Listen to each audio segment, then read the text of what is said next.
marka imka la yiraahdo dawlad Soomaaliyeed ha la sameeyo dadku dhibtii uu wada arko uu aqbalaya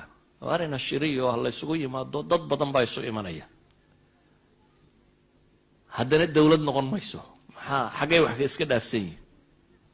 يعني 15 16 shir 17 shir bay Soomaali gashay mid kasta waxba lagu soo dhisay wixii haddana socon maayo waayo de marka hore in waxaynu sugaynaa yaa meesha sariya inta xoogan qabsanaya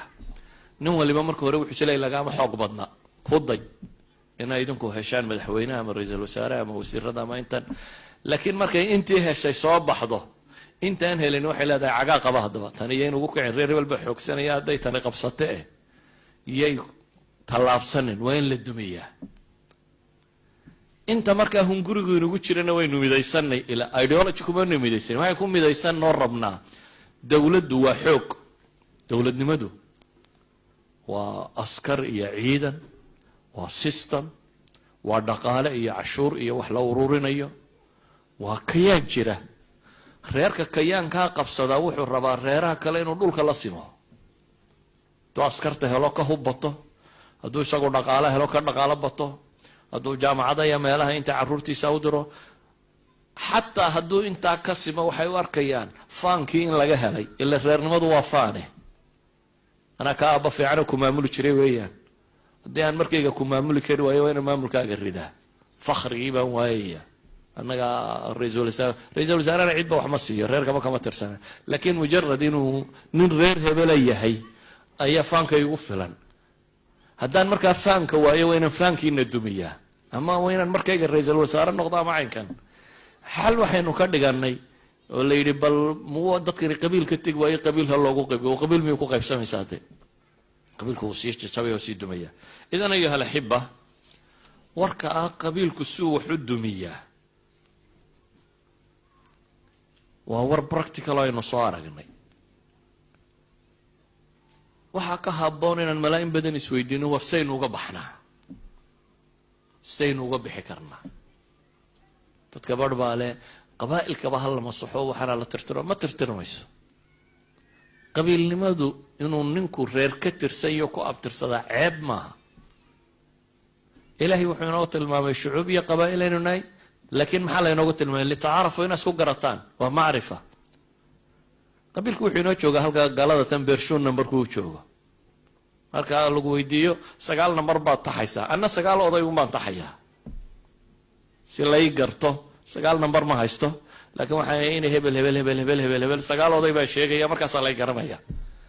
in lay garto ma xumo markaa in lay garto oo dadku nasab iyo sihir bay yeesho oo meeshan ka soo jeeda la garta ceeb maaha لكن مشكلة وحويان ايديولوجيga qabiilka ma bedeli karnaa nabi maxamed alayhi salatu wasalaam qabaa'il kii ma tirtirin quraysh sidii bay quraysh u ahay aws iyo khasraj sidii bay aws iyo khasraj u ahaayeen ghatafaan sidii bay ghatafaan u ahay mudar iyo rabiic sidii bay u ahaayeen qahtaniintii yaman sidii bay ahaayeen qaysiintii shaam sidii bay ahaayeen qabiil waliba sidii buu u jiray wuxuu nabigu bedelay alayhi salatu wasalaam ideologigii qabiilku haystay أفكارته الرميسنا waxay ahayd in la isxaqiro oo reerka kala la yeeso